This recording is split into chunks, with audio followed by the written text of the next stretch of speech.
Hi, my name is Sally, and I am an international speaker, multi-book author, and a business coach.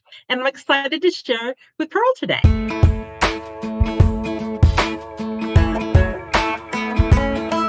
Hello, sunshine, good to see you again. Had to walk out to let you back in. Stuck in a storm of a relationship. Lost my fire. Oh, and I forgot about me for way too long. But it's rolled on. Now there ain't no shade around here.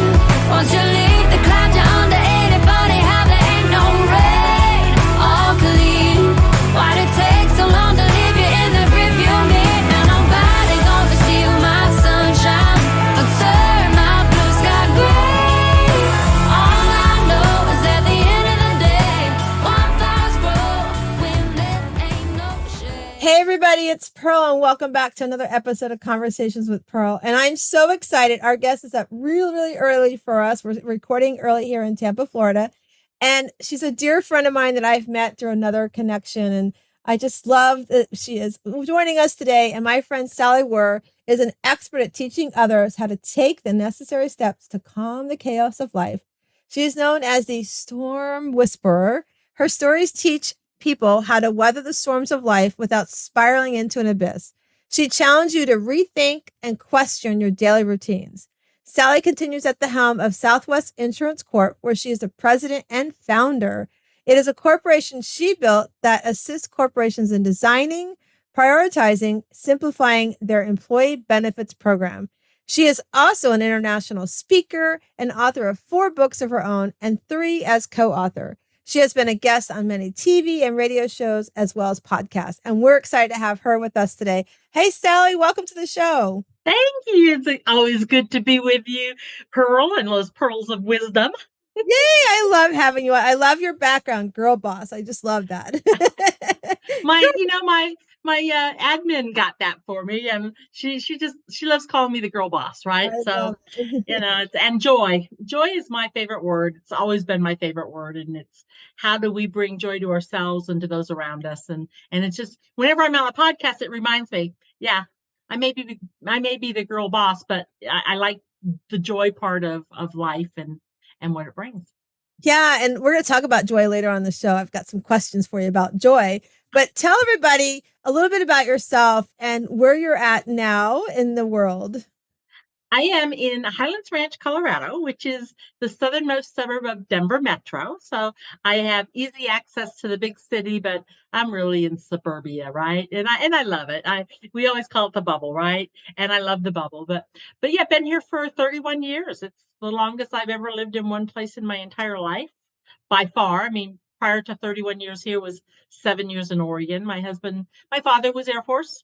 So I was an Air Force brat, traveled all over the country. And then my husband and he worked for a large insurance carrier, and they moved us around a little bit as well. And when they moved us to Denver, we felt it was a great place to raise our daughter and really have a balanced life, right? It's all about life balances. And we have the big city and all the things, the culture and the sports and all of that we wanted. But we live outside of that. So we had the recreation centers and, this just the easygoing stuff, and good place to build a business. I love that. And tell us about your business. So tell us about what you do and why you decided to go on this journey you're on today. I spent a lot of years of my life as a hairdresser. I was an advanced haircutting and makeup artist for like 20 something years and loved that. Right.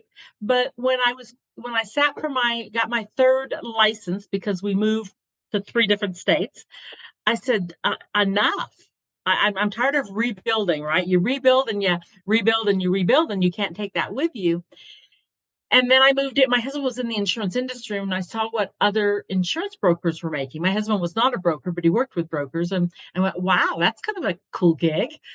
What do you mean the commission go to your bank account and you haven't seen that client in like 6 months? As long as they pay their premiums, you get paid? Sign me up. And so I've been in the employee benefits. I'm carved out a niche in the employee benefits. So SW Insurance Corp stands for Sally Wurr, but it's SW Insurance Corp. And I've helped and assisted CEOs and CFOs for over 30 years, building their benefits packages for their employees. But I am an extrovert, if you haven't noticed, and I get bored really easy. And I've been doing employee benefits for a long time and love it, right? I wake up every day and I love what I do, and that's not going anywhere. My insurance brokerage is not going anywhere. But I was introduced to authorship back in 2007, well, probably even earlier than that. But I wrote my first book in 2019. And the whole concept was I just wanted to, my ego said, wouldn't it be cool to be able to go to Amazon and put my name in and a book pops up? And so I wrote Succeed with Purpose, and I love the book.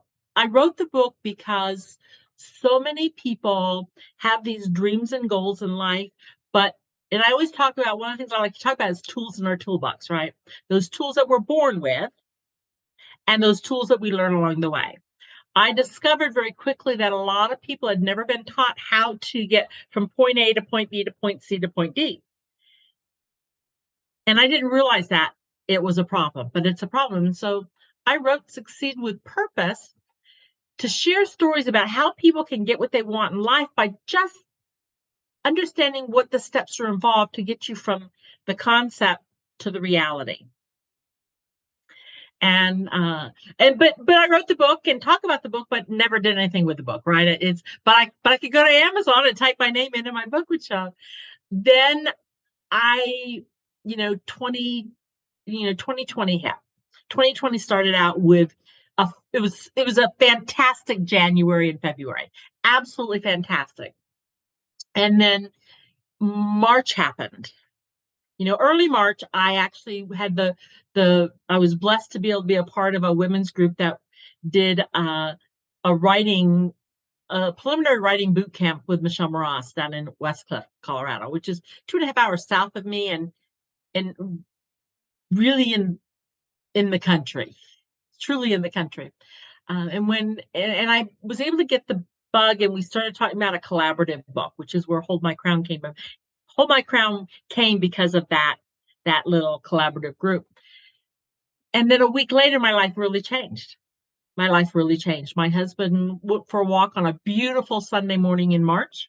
And when he came back home, I happened to be here in my office looking out the window and saw him walking up the driveway. And I was FaceTiming with our daughter. And he was walking funny. I went, well, that doesn't look good, right? I mean, there again, we talk about the bus hitting us when we're not watching. And so I met him at the door and I said, what's going on? And he goes, well, what do you mean what's going on? I said, well, you're walking like a little off. He says, yeah. He says, I was trying to go across the street and my left foot wouldn't lift. I went, well, that's not good. And anyway, and so I brought him inside and I kind of stumbled inside and decided that, mentally, right, he's either having a stroke or he's pinched a nerve or something like that created that. And I said, well, we have, I think we need to take you to the ER. But late March of 2020, we had this big blow up at starting out with COVID, right? And my husband's a severe asthmatic, and the worst place for an asthmatic is in the emergency room of a hospital. I mean, it's just like the worst, full of germs, right? But I didn't have a choice. Because I truly thought we were in stroke category. And so we took him there and there was nobody there. It's the emptiest I've ever seen in the emergency room. But bottom line is shortening the story is after an MRI and a CAT scan, he didn't have a stroke. The doctor said, well, what's going on with these 30 plus tumors in your brain? He said, I just stopped talking. He said, I just stopped counting when I got to 30. And my husband looked at me and I looked at him and the doctor says, you didn't know you had brain tumors? No. Nobody routinely gets brain scans, right? I mean, we just don't. And he always had headaches because he's an asthmatic. Anyway, long story short on that is he was diagnosed with a very aggressive cancer and he died 4 months later.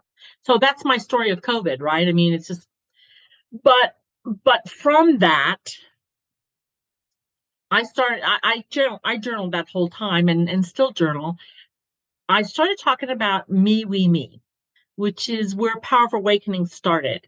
And I talk about in our early teens, early 20s, we're all about me, right? What am I going to do? And what's my career field going to be? And what do I expect to have happen? And on and on and on we go. And then we get married. And I was married at a very young age. My husband and I were married for 45 years. And you become a we. And I like to talk about, marriages are business partnerships. And a lot of people don't like to think of their marriage as a partnership, but we did sign a contract. And everything pretty much for most of us, um, everything we do is a we, right? We don't go out and buy a piece of property without, having a conversation with our spouse. As a rule, most of us don't do that. And so I had this 45 years as a we. Everything that we did, for the most part, in our personal life was a we. Now, we both had our own corporations. He had his and I had mine, and I split mine, which is another story completely. I split mine away from his in 2008. And it was simply because we do business differently, right? And so for 45 years, I was a we. And then all of a sudden now in July, July 27th is when he passed away of 2020, I am a me again. So after 45 years of a we, how and who are you as a me? And that's how the book Power of Awakening became my first book of my trilogies, because there's a lot of soul searching had to go on. And I discovered things about myself that I was clueless about, right? I just kind of roll along, and I've always been good at navigating chaos. I call it controlled chaos. I don't mind chaos, but it's got to have some control to it, right? But there again, there's a lot of people that don't. They spiral into this abyss, and they don't really know where they want to go. And so I wrote Power of Awakening because I wanted people to get a little bit more in touch with, are they in the driver's seat of their life, or are they a passenger in the seat that somebody else is driving for them? Because from the moment we're born, we are judged. A brand new baby gets that APGAR test. It tells you if you're in the 100+% of weight and height and all that kind of stuff, or if you're in the negative numbers, right? We are all judged even from that very first moment. But the more important judgment is, how do we judge ourselves?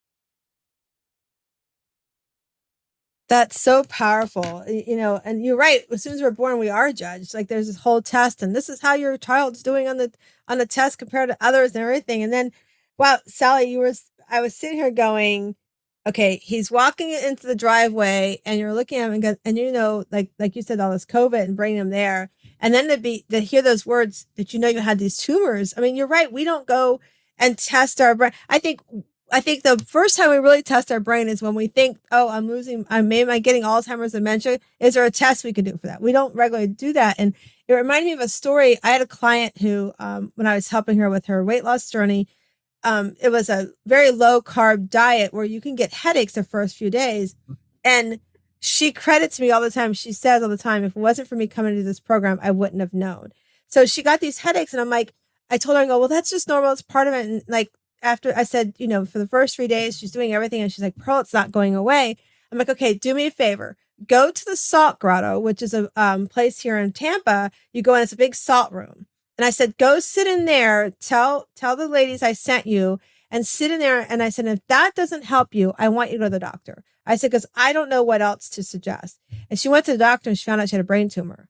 And it was like really significant brain tumor. Today, it's all clear, it's all taken care of, and she's a beautiful person that also helps with my retreats. And so I was like, when you said that, I thought, if she had not come to me, she wouldn't have known. And she had a little boy at the time, and he's almost, I think he's in a sophomore in high school now. So it's just so powerful. And I was sitting here as you talked about the me, we, me. It's funny, last night, Sally knows everybody that my son passed away in July. We had great conversations with each other when I visited a couple months ago back in Colorado Springs. And it was so interesting that you said me, we, me, because last night I was sitting there. I mean, I'm still a mom, I've got Nate, I'm still a mom. But last night I'm sitting there going, I'm a mom that had 2 kids, and now it's 1. And it's like, and I prayed last night to God, and I talked to Matthew, and I'm like, I feel like I'm getting further away from him, that as the years go on, which is normally that feeling. And so yesterday, Sally knows that I spoke at an event yesterday. I actually have a recording that his girlfriend had sent me, where he gives this positive affirmation to his girlfriend about how she's just such a queen and all this stuff. And I decided that I played that when I was heading, and it was so powerful. But it was sitting here thinking, and my husband and I have been together for almost 40 years ourselves. And I was like going, wow, something happened that I was like, oh my goodness, like for either one of us, something, that whole, because you're right, a marriage is a business. And somebody asked me one time, how do you make it work? I'm like, first of all, know that it's a business. I mean, I got together with Chuck at 19 years old, very, very young as well. And I said, yeah. And then I said, secondly, create a space so that you have good conversations, but recognize the other person, if something's on your heart, may not be ready to talk about what's bothering you or what's on your heart. So I said, we always open with, are you open to receiving? And then if you're not at that time, then we allow each other 24 hours to be like, okay, we got to come back and circle around. And so I was sitting here, as you said, me, we, me. I'm like, well, how am I going to do that for myself someday? If God forbid the day comes and I have to, but it's like, wow, you're right. Because we have to go through that identity again, right? We have that identity of, this is me. We have the identity of, this is who I am as a wife and from, mom. And then the identity, like the after, right? And it's like, that was so powerful. You said me, we, me. And then I also love how you talked about and what your books do, because we think we can go to A to D and just get there fast. We forget that there's work we have to do in between. And that work that's in between can be hard work. It's not easy work. You're going to realize that there's people on your balcony, as my friend Lisa calls it, that you have to not allow on your balcony. You're going to realize there might be training you have to do, and it's going to suck to maybe go back to school. All those different things to get to the end goal that you want to. And I love, you said that the tools and everything. I always love to share that, we're, like you said, we're born with this stuff. We have to work on it. And if you don't work on it for yourself, then you're cheating yourself. But really, you're also cheating those who, like Sally here, sharing her story of, what she's gone through with the loss of her husband, what she's gone through to share her books about how you go from, that power of having that purpose. And it's so powerful. And so, Sally, what I want to know is, one of the things we talk about is how we have, our Shiro journey, I like to call, like, how have you over the years with the things you've gone through, starting your business, taking your, separating your business from your husband's business, because like you said, you do things differently. My husband's my accountant, and he's a retired auditor. So it's like so much fun when we have to do taxes every year. So, so like, how have you been able, through all these years of these different things you've gone through, losses and successes, how have you been able to like put your self-care first? And what does self-care mean to you? There's a definite imbalance that you have to constantly be aware of, right? And I would say that we're all guilty of different times of our lives of not taking care of ourselves, especially as moms. I mean, my daughter's an adult. I don't have to worry about her anymore. But I was part of a group a couple years ago, and it tested the seven areas of your life. And the test showed you where your biggest gaps are in your balance, right? And it was like, they used the F word. So finance, fitness, fun, friends, faith. I can't remember what the other two were, and I took it, and I knew fitness was going to be my weakest link, right? Because I'm working on it. I'm aware of it. And it's okay. So that was an easy one. But I was surprised when fun was second. I'm going, I have fun. Okay, so this is part of what I learned from Powerful Awakening, right? As I was going through from as far back in my childhood as I can remember, and all the things that happened and the ebbs and flows.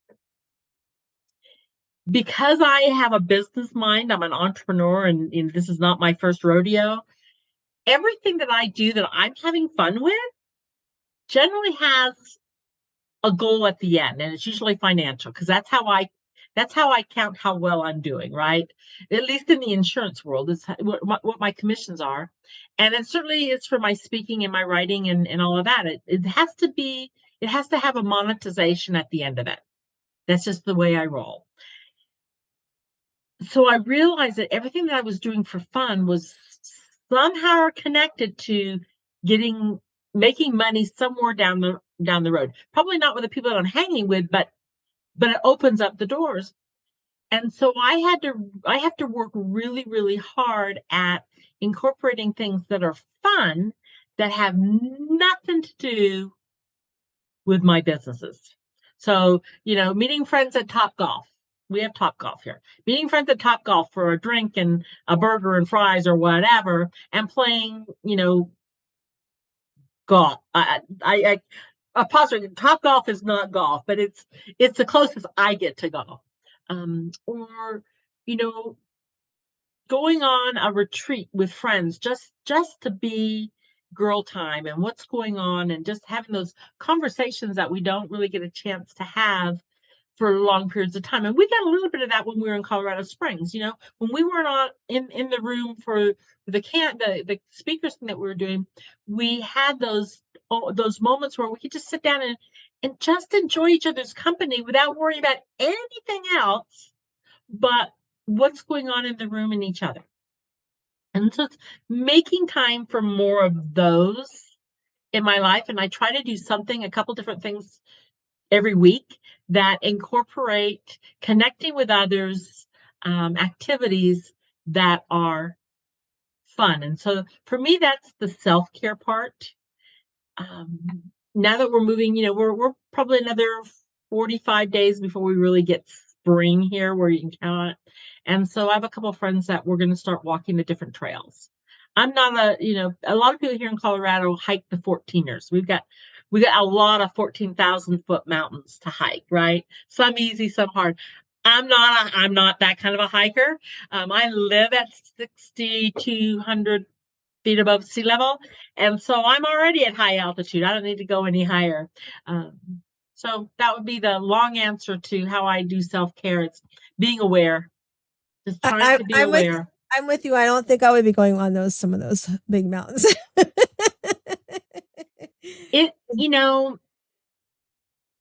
I love this state, right? Because people can do that. Yeah, it's so pretty. I was just there in January. It's so pretty, and the views that you guys have there. I mean, it's just breathtaking. I just loved it. I was like, oh my gosh, it's so pretty. And like you said, I think August we'll be coming back. So I don't know what the weather's like then, but I'm excited for your spring. Beautiful. Oh, good. I'm excited. I'm so excited. We will definitely be taking a hike through Garden of the Gods. Oh, I'm in for that one. That's for sure. That's on my list. And I love that you pointed out too, because I think sometimes as a professional, as an entrepreneur, that we think we have to do all our fun tied around work and business, and how do we create those relationships, or in our back of our mind we're thinking, how to create the relationship that might lead to something for me, right? And I love that you recognize that you had to separate those two. And you're right. I mean, I would have never thought that the F for you would be on there, just a little bit of time I've known you, and so it had me thinking, it's like, how many times our listeners think about that? Have you gone to do something because you thought there's a gain for it to do with, your pocketbook or business or whatever? And so what are you really doing for fun that has nothing to do with that? And I love that you said that, because too, what happens, and I remember this when I worked in the corporate world, we would go do functions. We didn't have Top Golf, but there was things we would do like around something like that. And oftentimes we didn't have our spouses with us too. And so what are you doing, not just fun for yourself, but what are you doing for fun with your family and with your kids? Because they also need some of that time. But also outside of all of them, what are you doing fun just with yourself? Because sometimes we think, I was speaking the other day with a group and sharing that fun and self-care doesn't mean everybody in your family, your kids, your spouse has to be involved. It also could be as simple as sitting out front on a swing and swinging on the, on a bed, or I have a front porch swing, and it's a twin size bed, and I've gone out there and fallen asleep on it many times. It's so fun. Or it could be going for a walk and seeing a swing in the playground. And like, when was the last time you got in the swing in a playground? it's not just for kids, you guys. You should, whether it's a tight fit or not, just get on it because it's such a feeling of like a kid again, But yeah, I love that you share that side about finding that you went through this process, and the second one was F for fun. So finding that time, and then you're creating that space for yourself too. So I love that you shared that. So now let me ask you this. So Sally, you're a business owner. You own the business. It's all Sally, and she's got some great staff I know that work with her.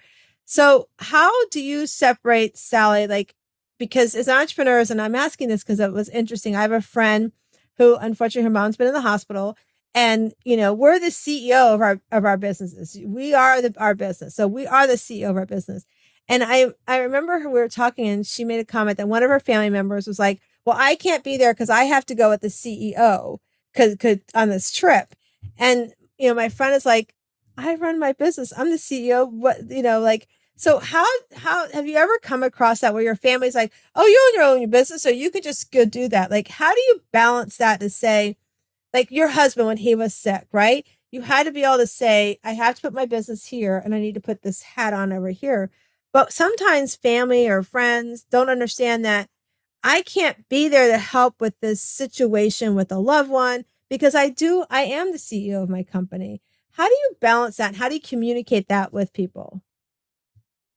I'll be perfectly honest with you, it's never been a problem for me. And I think it's, I am the way my brain functions is a little different than a lot of, and the way I like to refer to it is I think of my brain as file drawers, right? And I have all these different files in there. And so I'm running SW Insurance Corp, and my husband's got cancer. And he is now working at home because we're in COVID, which is a whole nother world, right? And I just open the file drawer. SW Insurance Corp is what I'm doing right now. And I close all the other drawers. And I am blessed that I learned at a very young age that my decisions and what other people think about me is none of my business. And so for them to, if they judged me, they didn't verbalize it to me because I'm one of the quirks of my personality is if you do me dirty, I don't give you a second chance.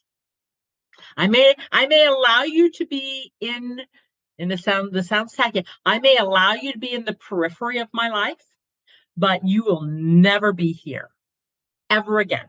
If you do something that is extremely judgmental to me. And so, yeah, there's a lot of things I had to do, and my husband was sick, because he had his own company, right? But I couldn't run his company. That was the difference. I don't have he has a lot of high level security licensing, and I didn't want any part of that. So on the periphery, I couldn't help him with his company any more than he could help me with mine, right? And so I didn't, that happened when he was sick. I didn't have to worry about, but I don't allow other people to infringe on my thought patterns when they're that different, right? I can't walk in your shoes. I might walk in like in your case. I mean, you and I have walked in very similar shoes, and we're only a year apart when they happened. I'm a year past where you're at right now, and I can't walk in your shoes any more than you can walk in mine, but I understand what the journey is. It's not exact, but there's a different level of compassion and empathy that comes in, and knowing that, like me, you have this smile and this warmth and this greatness to be around people and to share your story with people. But we also have the days that we don't want to talk to anybody. And if people around us don't get that, then they don't belong around us. And I am real fast to put up that boundary. I learned so much when my husband got sick. Granted, nothing that we did that year had a well-worn path that it has prior to COVID. you know, Right. oncology offices, emergency rooms, hospitals, funerals. You know, I know people that during COVID that their family members were sick in the hospital and they couldn't see them. Because of my husband's particular condition, the floor nurse allowed our daughter and me to be in his room anytime we wanted. We just had to go through the emergency room. They had our name that we were allowed to come through. So, there's just a myriad of things, but I am very, very good about my boundaries and always have been. And I love that you said boundaries, because that is so what is so important. I'm glad that I knew you were going to go there. That's why I asked you the question, because you're right. We have these file cabinets in our head, and we have to know I'm going to work on this at this time, and then I'll take care of this when I need to. And like you said, if a lot of times it's other people's stuff, like they don't get it, and so they're dealing with stuff, and they don't want to project it onto others. And really, it is important to have boundaries. It is important to say, yeah, you can come in my peripheral world, but if you're going to treat me a certain way, you're not coming into this world. And I love that you pointed that out, because we have to set those boundaries. We have to, I've often shared the story about when my dad became very racial towards my son, and I found out things afterwards. Like, I didn't know it was going on at the time. And when I found out afterwards, I actually said to his ex-wife, who's the one who told me some of the stuff, I was like, it probably was a good thing I didn't know, because God forbid knows what I would have done. Right. But at that point, I had to make the decision, what's my boundaries? And I went back to when my parents divorced after 43 years of marriage. I was like, I think I was like 25, or no, I was older than that. It was 2017 or 2005 it happened. And so I remember that it was, here I was married with 2 kids, and I felt like I was being torn in these directions. Like, wait, what is this? Right. And I was at a church retreat, and we had time with Father Bill. And I remember saying to him, this is what's happening. And I feel like I'm like getting torn. He goes, listen, he put his hand on my hand. And he said, we don't pick our parents. God picks our parents. You're going to love them. But if somebody has to sit in the bench, it's your ball game. You sit them on the bench. And I walked away from that weekend going, I'm applying that to every part of my life. Like, it's not just my parents, it's every part of my life. And that's kind of the what set me off to be like, okay, I've got this, and really understanding boundaries. Like, I heard boundaries and everything. And, I hadn't at that point gone through my coaching program, but I was like, okay, this is what boundaries is about. You can sit on a bench. When I looked at his ball game, I was like, I'm a big football fan. So I was like, yeah, you don't have the talent I need right now. So you need to sit in the bench, And so I'm glad you shared that, because it is so important for the listeners to understand that boundaries are really key in helping with anxiety and stress and where you want to go. Because sometimes if you don't have the boundaries, they'll take you off the path that you're supposed to be going. And then all of a sudden, when you realize, oh my gosh, I can't believe all that happened, you're way behind from like what we were talking earlier about getting to the journey you want to get. So it's really important to have those steps in place. Have a business coach, have a coach that can help you figure out what your journey is. Like, inside what your journey is, but you have to figure it out. And if you don't know how, that's where your coach or a therapist or somebody comes in to help you with that. And you, like you said, Sally, we've had, we're about a year apart, like you said, and there's, some understanding around those feelings that happen. And you're right. There are days, you guys, when I'm like, I don't want to talk to anybody. Don't call me. I will put my phone on do not disturb, and just and allow myself to work through that wave as it comes. Yeah. And it's really important that even in life, there's going to be waves that come in your life, and how you respond to them are so, so important. And so Sally, what I want to ask you, on the back of your wall, it talks about joy. And so we in the Shiro League, so for those that are listening, I have a group of ladies, we call it the Shiro League. And the way it came about, Sally, was just before COVID. This year will be our 7th retreat we're doing in Gulf Shores, Alabama. I'm so, so excited. But before COVID, I had done probably 3 or 4 retreats. And around the 3rd one, I think it was, the ladies were like, well, how are we going to stay connected after the retreat? We got these great connections with the women. And so we came up with the Shiro League, and it was just called that. Like, we just like, oh, we're women that are heroes. Like, we didn't really break it down. And so over the years, as COVID came upon us, I was watching some of the women that had gone to the retreat and women that I know on Facebook that were moms trying to balance like going, oh my gosh, now I got to balance my job on Zoom. I have to balance my spouse's or significant other, their job on Zoom. And then, oh, wait a minute. Now I got to become a teacher for my children. And I don't like to teach. Right. So I just watched this overwhelm and I decided to start like really build the Cheer League into something totally different than what it was and really bring women together to talk about self-care that we don't know, it's early on COVID. We didn't know what was going to happen, how long we were going to be shut down for. I think we'd just gotten shut down. And so I came up and put this together and I wanted to create and help women create around Shiro being strong, becoming happy, becoming empowered, becoming radiant and becoming original during this craziness that was happening in our world. Right. And so every Sunday evening we get together and it's grown so much. Now we have, I think we have 25 women that are in there. They're not all there every week, but they're connected to us. And we get together every Sunday evening from 8 to 9 p.m. And so, January, everybody starts their goals. Oh, it's the New Year's Eve. Let's figure out what we're going to do. It's like, come on. Why you got to wait till December 31st to do this? Right. And so, but we didn't do any of that in the group in January. And so about mid-February, end of February, I said, okay, we're going to start working on 6-week goals. We're going to break out what you want to do for the year and show you don't have to wait for the end of the year to create these goals. So one of the first things they had to do was to write down 10 things that bring them joy. And the thing was, yeah. And it wasn't just like, oh, my kids bring me joy. Well, why do your kids should bring you joy, but why? Like, if you want to say your kids do, great. Why? Like for me, my son Nate brings me joy because he's got an old soul. I can have amazing conversations with him. I learn from him all the time about politics, things that I didn't even know. And so we have really good conversations. And then another one of the ladies in the group, she said, well, my clients bring me joy. When I cut their hair, I'm like, okay, great. Yeah, they're bringing joy. I said, but why?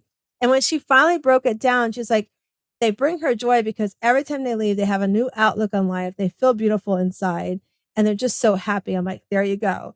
So I'm not going to ask you, Sally, for 10 things that bring you joy, but I would love for you to share with the listeners, what are the top 3 things that bring you joy and why do they bring you joy? Probably the one thing I'm joyful of every day is when I wake up, right? I mean, because it gives me an opportunity to change the world.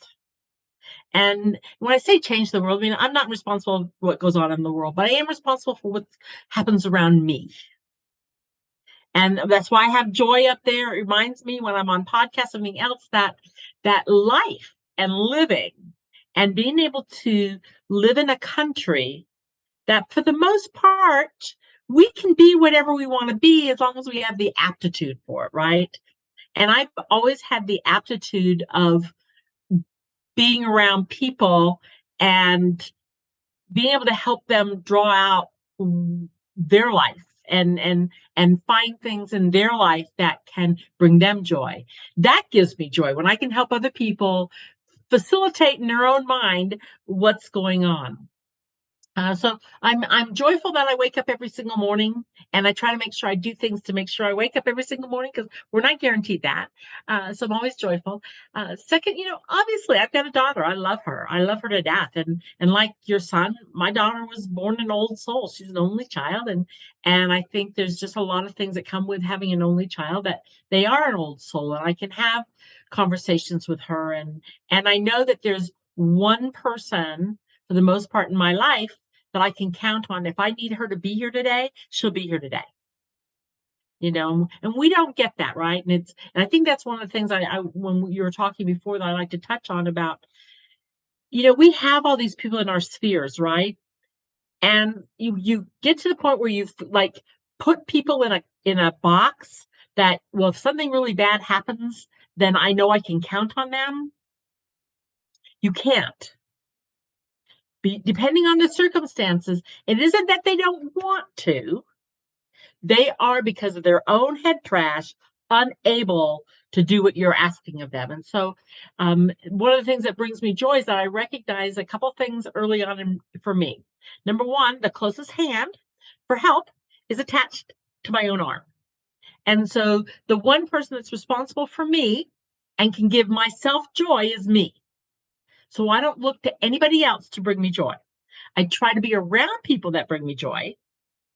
And you know those people, right? You know those people.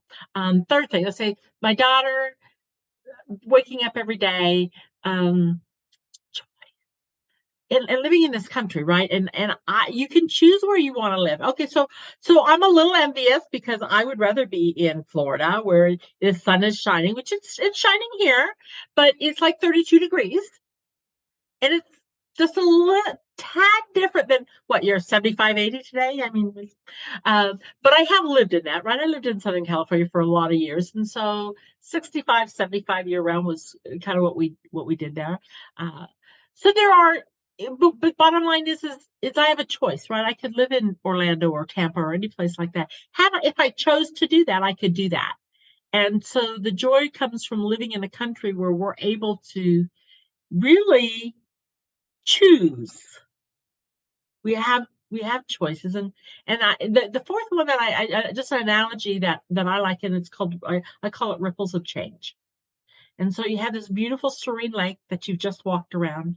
You picked up this beautiful smooth rock, right? And we all grew up, or a lot of us grew up where we could skip rocks on a lake. But this serene lake, you skip this rock across it, and it creates these ripples. And I like to think when we're skipping that rock across, we're creating these ripples.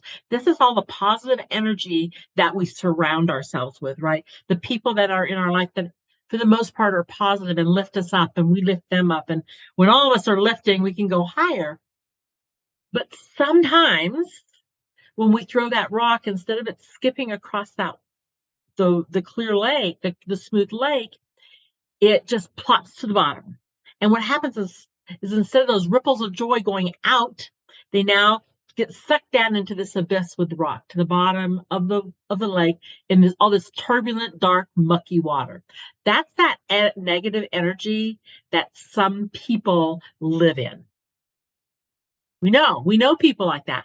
I try to stay as far away from those energies as is possible, because that's the complete opposite of joy.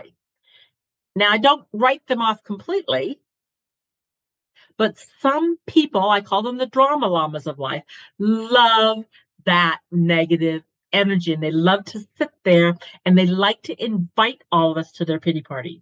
And so I make a conscious effort that if someone is constantly spewing negatives, that I get as far away from them as possible. And I try to recognize when I am spewing those things, because we all do. We all do. So that's it. I love those. Those are great. And that analogy at the end, that last one too, is so true, because we choose who we have around us. And you're right. We may go to them for help, but they may not be able to help us. And that's their stuff, not your stuff. And Yep. I love that you shared that. And, you're right. That's one of the things that, I was sharing a story the other day at an event. We were talking about, the different things we get to do because of our country. And I was sharing the story that when I was in high school, I went to school in West Palm Beach area. And the school I went to, we had some actors' kids that were there with us. And then we had some families that had very predominant jewelry stores. That's where we went and bought their high-end jewelry. And I remember, my dad did 3 tours in Vietnam. And I remember it was my junior year of high school. And back, we did the Pledge of Allegiance, was to stand up and all that.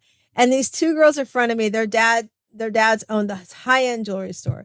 And they were standing up there, and they wouldn't stand up and say the Pledge of Allegiance. And it just aggravated me. This is like 1981, 1980. So it's a long time ago, before we have all the stuff that we're doing today.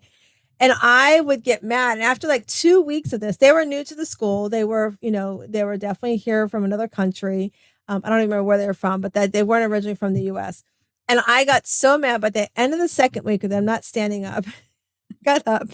I got sent down to the principal's office for this. I got up and I said, No. I said, you're in the US. You're here, and your dads get to do this great business they're doing. You should stand up and say the Pledge of Allegiance. I got really mad. And so my teacher goes, Pearl, go down to the principal's office. I was like, okay, fine, but you should still stand up. And so I was like, because we have this choice of being able to share how we feel in this country and everything.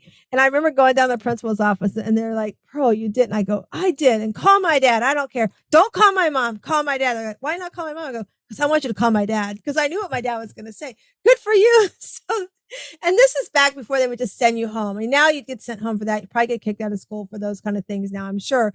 But they called my dad. My dad said, well, I can come pick her up, but I'm probably going to take her for ice cream or take her to the beach or something. So, because she hasn't done anything wrong. So it's your choice. What do you want me to do? And I got to stay at school. So, I love that you said that, because we are so blessed to have these opportunities to own a business, to do the things that we're able to do, to go live wherever we want to live in our country. And it is a blessing. And I love that you share that as well. And having, military in my family, it's very, very dear to my heart as well.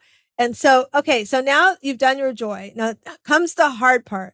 So, oftentimes we have these things we want to do: spend time with our children, run our business, go on vacation anywhere in this country that we want to go to, whatever is on your joy list. If you're a listener and you're asking, like, where do I just start? Just start with what brings you joy. Just start there. And then every day look at that list and just remind yourself, these are the things that make your heart warm. So now, to do the things that are on our joy list, Sally, we have to eliminate things. And, we make these lists for everything. A list of the to-dos for my business, a list of the to-dos for going to the grocery store, a list of the to-do for the kids, right?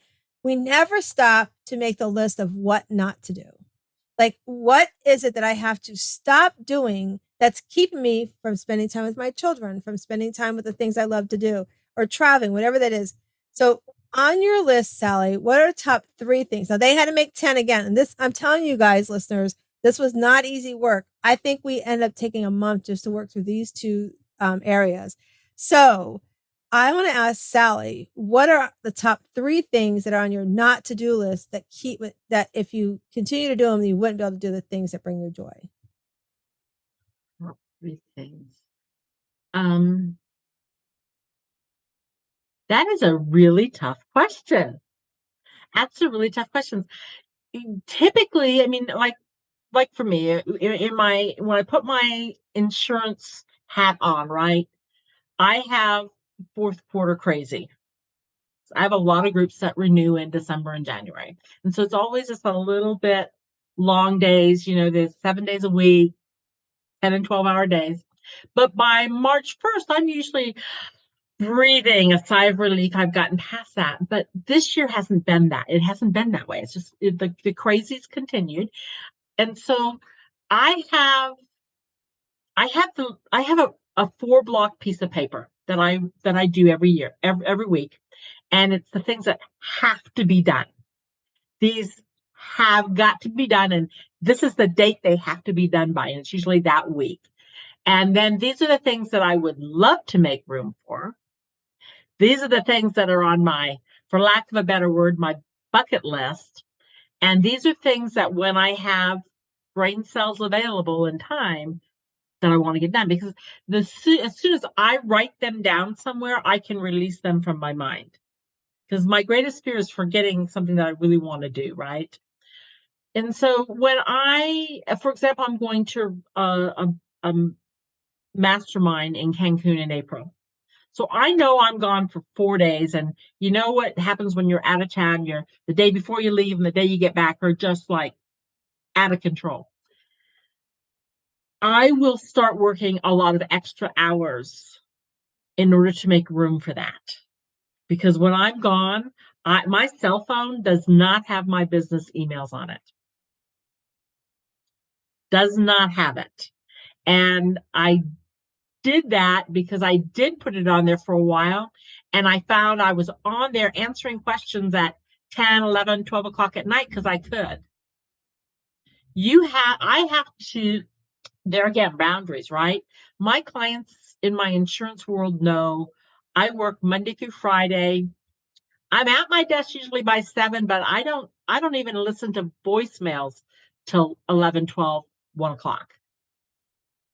And so I think in order to make room for the things I want to do, I have to make sure I take care of the things that are the most important. And, SW Insurance Corp, my clients need my help. That's why they're my clients. And so I have to make sure I take care of them. And so that if I have to go to block, I call it block time. If I have to block out every single day, 5 hours that I only work on that, have to get done job. And that's usually what I do first thing in the morning is I get done those have to get done stuff so that it opens up because we don't know what the rest of the day is going to bring, right? That the rest of the day, a bus could come by and smack us upside the head and say, you're not going to do that. But the other blessing of being self-employed is if I get up tomorrow, because I had a late appointments last night. You're early this morning. I won't get home till 9:30 tonight. So tomorrow, with the exception of two things that are on my midday schedule, I will probably get up whenever I want to, and I'll probably will take the afternoon off and do nothing but sit and read. And I love that you shared, like, you create that block thing, and that's really important because the not to do in that scenario is to not have that system in place, right? To not have a system in place that keeps me from making sure I need to accomplish the things I need to do so I can go do the things I enjoy. That was such a great example. And the thing is too, is the other thing I would say to those that are listening is that when you do the list, and Sally is a business owner too, and I know she has an assistant, but there's things on your list if you're a business owner that you need to look at and say, do I really need to do these things or can I give them to somebody else to do? Because when you do that, then you also have time to do the things that bring you joy. Like I have somebody that helps me with all the scheduling my podcast, make sure everybody, like before Sally got here, she made sure Sally had all the paperwork I was going to need, forms, everything filled out. And then she does the reminders for everybody for me as well. And so that for me was like, I need to hand that off to Patty because it allows me to have time to do the things I want to do in my business and also make sure I have time for myself to do the things I enjoy doing. So I love that you share that block as well, Sally. Yeah. And it's, there again, I've been blessed in so many different ways. I learned at a very young, early age. I was put in leadership roles from 4th grade on, just because I'm a Libra, right? And if you're a horoscope person at all, Libras like things balanced, and I can see both sides of a problem, right? And I can understand most people's both sides. May not be that I agree with both sides, but I can understand both sides. And so I like things to be balanced. But I learned very early on how to say no. Oh, see, that was taught many, many friends. No. But wait, I do that. I want to point out something. So for the listeners, you guys have heard me talk before about we say yes so excitedly. And Sally, when she was saying no, she was smiling. And I mean, that's the big key is we're so happy to say yes. But when we want to say no, like, no, I'm sorry, I can't help you. No, Sally said it just like I say to do it. Say no. I'm a Libra too, but I had a problem with that balance for a long time because I, at a young age, I had to be out on my own. And so I didn't understand the whole balance. But now that I understand it, I'm getting it down. But, I was a people pleaser. So I had to stop that. And to stop that, Sally actually put a pebble in my pocket and I would move it 3 times during the day. If I didn't have pockets, you guys, it was in my bra strap. So because I had to make sure I worked on that 3 times a day, I had to say no to something. And what I found, and this works really well, is that you start saying yes to the things that you really were waiting to say yes to. And I love that Sally, said so excitedly to no. So if you're not listening, if you're not watching on YouTube with us, you will know that Sally was smiling so big when she said no. And I love that you reminded us that that's Sally. Well, people don't want you to be wishy-washy, right? If I say no, I can't do that, and I don't give you an explanation, and you get mad at me for that, that's on you. It's not on me. Right. It's on you. I said no because I either wasn't interested, which we can't be interested in everything. I'm already busy. I don't have, I've been invited to probably no less than 6 events, at least 6 events in the last 4 or 5 weeks. Right. And it isn't that I don't want to be there.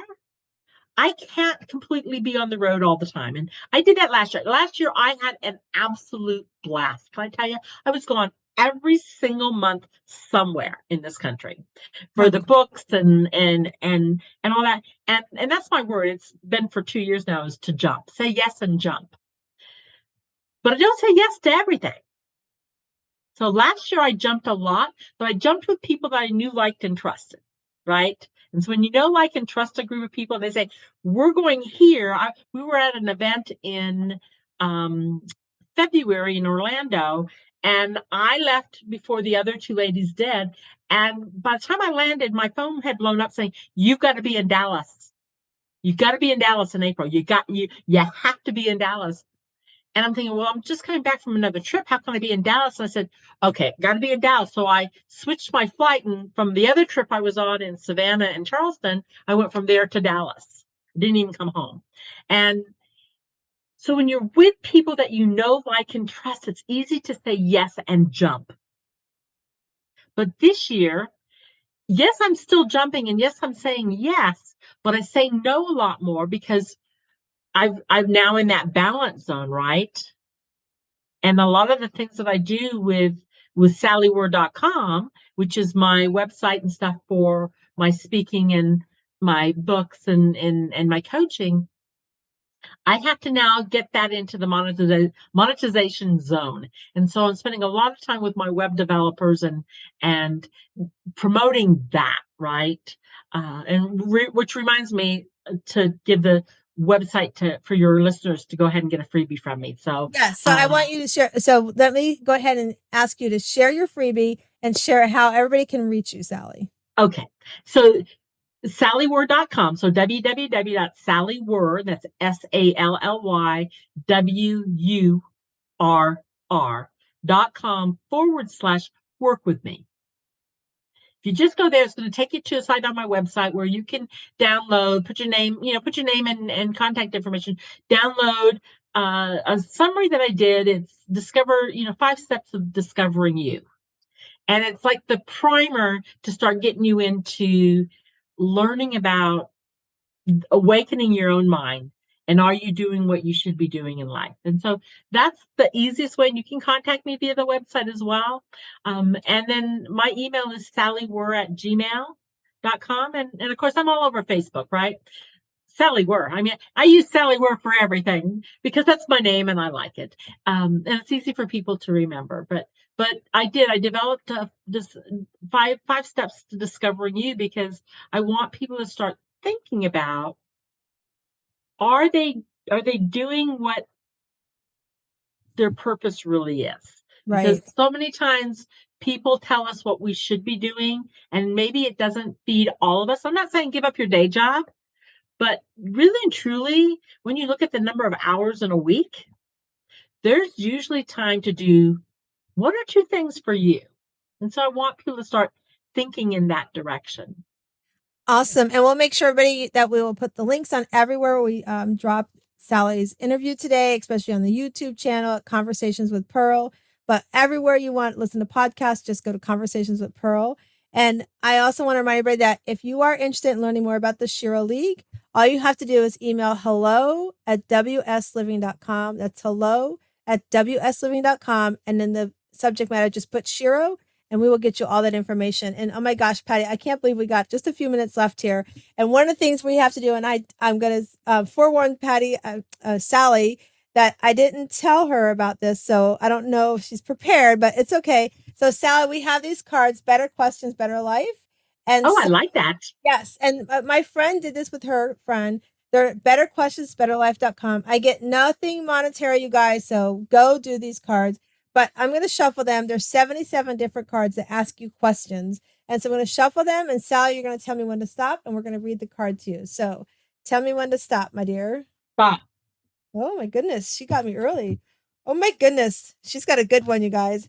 Is what I am doing for the greatest good of all concerned? Absolutely. Yeah. And why? I believe that I have never wasted a moment of my life. I truly believe that. I choose the journeys that I've been on, and I get rid of things that no longer serve me. And I think that there again, it's one of those God-given things, tools in my toolbox, but we are on this playing field of life. This is what I have to work with. What you have is what you have to work with. And if you're not making it the best that it can possibly be, then you need to figure out what you need to do differently. But I wake up every day and say, okay, so this is how I think today is going to go. How could I fit this in and move that and, turn things around if I have to make room for something else? But I want, I always call it my 10 toes time, right? When my recliner goes up and my 10 toes are up in the air, I want to know that I enjoyed as much of the day as I possibly could, and that perchance I made my day, the day of somebody else's better, and hopefully multiple people's better, right? And we Yeah. don't have to do that in person. It's by answering a question for a client that they didn't know the answer to, giving somebody directions, reaching out to a friend that has had a loss or is struggling because, their mom or their dad lives close by and they're just creating havoc and, the drama llamas in life. But it's we all have control of making our life the best it can be. And if it isn't, then you need to reach out and keep reaching out till you find those people that can help you get to that point, right? I love those cards. You got to get some. Better questions, betterlife.com. Get some cards for sure. Go grab them. Well, I'm so excited you were on today, Sally. And you're right. We are control of us and we are control of what brings you happiness. And I'm glad Sally reminded you guys all of that.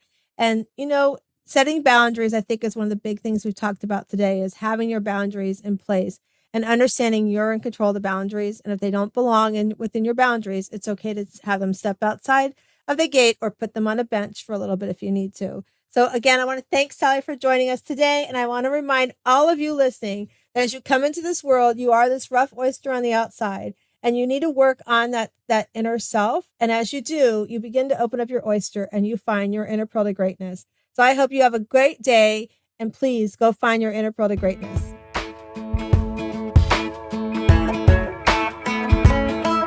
Hello, sunshine, good to see you again.